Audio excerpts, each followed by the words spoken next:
Master plan 2047 Delhi का नया स्वरूप और नाइट लाइफ। मास्टर प्लान 2047 के तहत विकसित भारत के सपने को साकार करने के उद्देश्य से दिल्ली अब 24 घंटे काम और मस्ती के नए दौर में प्रवेश करने जा रही है। इस दूरदर्शी विजन में राजधानी को लंदन और न्यूयॉर्क जैसी वैश्विक पहचान दिलाने के लिए कई बड़े बदलाव किए जा रहे हैं। इस योजना के तहत हेरिटेज क्षेत्रों और व्यावसायिक केंद्रों में रेस्टोरेंट व बाजार अब 24 घंटे खुले रह सकेंगे, जिससे नाइट मेट्रो और बस रूट्स का प्रस्ताव भी शामिल किया गया है। इस बदलाव से नाइट लाइफ को बढ़ावा मिलेगा, आर्थिक गतिविधियों को नई रफ्तार मिलेगी और ईज ऑफ डूइंग बिजनेस तथा मनोरंजन को जोड़ते हुए विशेष नाइट लाइफ जोन को भी विकसित किया जाएगा। योजना के तहत शहर में नाइट लाइफ को सुचारू बनाने के लिए विशेष मेट्रो और बस संचालन पर विचार किया जा रहा है, जिससे देर रात तक आवाजाही करने वाले लोगों को बड़ी राहत मिलेगी। हालांकि पर्यावरणविदों ने इसे लेकर चिंता भी जताई है। उनका तर्क है कि 25 साल बाद की मास्टर प्लान तैयार करने से पहले वर्तमान में 100 साल से भी अधिक पुराने प्लान की सफलता या विफलता की समीक्षा की जानी चाहिए, क्योंकि दिल्ली पहले से ही गंभीर जल संकट, वायु प्रदूषण और ट्रैफिक जाम जैसी समस्याओं से जूझ रही है। सैंड्रॉप SANDRP के संयोजक भीम सिंह रावत का कहना है कि यदि पिछली कमियों से सीख नहीं ली गई तो मास्टर प्लान 2047 के जरिए लाई जा रही ये नई व्यवस्थाएं क्षमता से अधिक दबाव पैदा कर सकती हैं। राजनीतिक स्तर पर भी इस मास्टर प्लान को लेकर तीखी प्रतिक्रियाएं सामने आई हैं। कांग्रेस ने सरकार पर तीखा निशाना साधते हुए कहा है कि मास्टर प्लान 2047 केवल कागजी साबित हो रहा है, जबकि दिल्ली की मौजूदा स्थिति ये है कि यहाँ की बुनियादी ढांचे और परिवहन व्यवस्था पर पहले से ही भारी दबाव बना हुआ है। कांग्रेस नेता और पूर्व विधायक महाबल मिश्रा तथा दिल्ली कांग्रेस की मुख्य प्रवक्ता ने आरोप लगाया है कि इस तरह की योजनाएं धरातल पर उतरने से पहले ही आम जनता के लिए मुश्किलें खड़ी कर सकती हैं और इसके नियमों के क्रियान्वयन में स्पष्टता का अभाव है।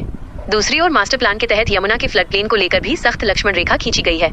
इसके तहत ओ जोन को 2 हिस्सों में विभाजित किया गया है, यानी O1 जोन और O2 जोन। नए नियमों के अनुसार O1 जोन में किसी भी प्रकार का नया निर्माण पूरी तरह प्रतिबंधित रहेगा, जबकि O2 जोन में कुछ विशेष और सीमित गतिविधियों को ही अनुमति दी जाएगी। इस विभाजन का उद्देश्य यमुना के प्राकृतिक स्वरूप को बचाना और नदी के किनारों पर होने वाले अवैध निर्माण पर लगाम कसना है, ताकि भविष्य में बाढ़ जैसी आपदाओं से होने वाले नुकसान को कम किया जा सके। इसके अलावा मास्टर प्लान 2047 में राजधानी के ग्रामीण इलाकों और बुनियादी सुविधाओं पर भी विशेष ध्यान दिया गया है। योजना के अंतर्गत दिल्ली के ग्रामीण क्षेत्रों के लगभग 70 गांवों में अब जमीन नहीं बल्कि आसमान छूमेगा डेवलपमेंट। इन क्षेत्रों में भूमि विकास नीति के तहत बेहतर सड़कों, पार्कों और आधुनिक सुविधाओं का प्रावधान किया गया है। साथ ही शहर में पानी, पार्किंग और बिजली की समस्याओं से निपटने के लिए ठोस कदम उठाए गए हैं। दिल्ली में पानी की मांग और आपूर्ति के बीच के अंतर को पाटने के लिए 2047 तक प्रतिदिन 1455 MGD पानी की आवश्यकता का अनुमान लगाया गया है, जिसे पूरा करने के लिए विभिन्न जल शोधन संयंत्रों और रिसाइकलिंग यूनिटों पर काम चल रहा है।